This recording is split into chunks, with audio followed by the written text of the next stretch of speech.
Take a few minutes to pause the video and tell me what's wrong with this code. Yeah, nothing. You guessed right. But what if I told you there was a better way and a more cleaner approach to write the same code? Like, did you know you can simplify your JavaScript code using just destructuring and default values? First off, we're going to declare our type called user and assign string to first name, string to last name, and a boolean to is blacklisted.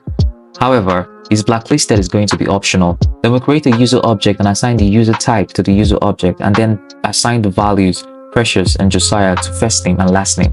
Next, we destructure the first name, last name, and is blacklisted from the user object. But what we did here was to assign a default value of false to is blacklisted. This is done just in case is blacklisted wasn't declared in the user object. Hence, we no longer need to check if is blacklisted is undefined to return false. We then proceed to log out first name, last name, and is blacklisted, leaving us with the result of Precious, Josiah, and false.